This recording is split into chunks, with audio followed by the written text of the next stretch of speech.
Hello hello साथीहरू ल आज बनाऊँ है त मिठो अचार चिकनको अचार है।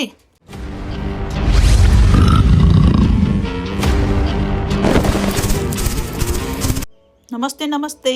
अब बनाउँछौँ हामी चिकनको अचार। यो छ चिकन, यो छ अब मैले धार लाएको है, चक्कुमा धार लाउने तरिका। अब चिकन रेडी भइसकेको छ साथीहरू। अब म प्यान बसाल्छु, प्यानमा टक्क लाएर तेल हाल्छु। यो तेल हाल्छु है त मैले चाहिँ। अब सररलाई तेलको पोखरी बनाइसकेपछि हुन्छ हाम्रो तेल तातो है त। छाम्छु म तातो छ कि छैन भनेर यसो टाढाबाट।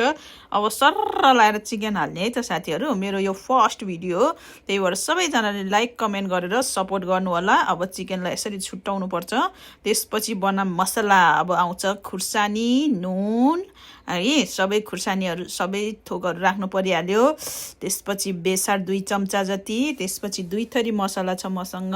एउटा नेपालमा बनाइदिनु भएको पठाइदिनु भएको, एउटा यहीँ किनेको मसला है त। अब स्वाट्ट लाएर हाल्छु। त्यसपछि हाल्छु टिमुर, यो जिरीको टिमुर है, स्वाट्ट लाएर। त्यसपछि आउँछ हाम्रो तोरीको धुलो, यो धुलोलाई अलि हाल्नुहोस् मजाले है त। त्यसपछि आउँछ यो सुकमेलको धुलो। सबै रेडी छ कि मसँग पेस्टहरू। यो छ ल्वाङको धुलो है, ल यो चाहिँ छ लप्सीको धुलो साथीहरू। सबै धुलो धुलो मजाले हालेर धुलो पिठो बनाउँछौँ अब हामी।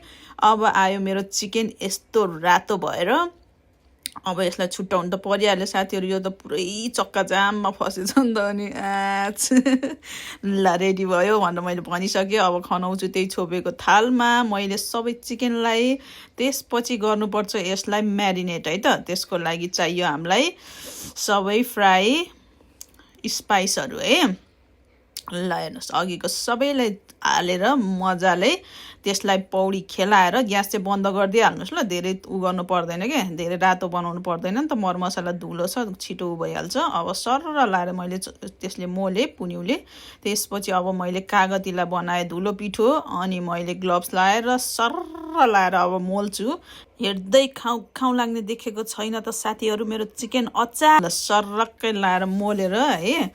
अब मोलिसकेपछि यो धुलो पिठो बनाउनु पर्छ खुर्सानीलाई चाहिँ। मैले चाहिँ यो चाहिँ मिक्सरमा नगरेको क्या साथीहरू। मलाई यो भातसँग यस्तै डल्ले खुर्सानीहरू मिठो लाग्छ है।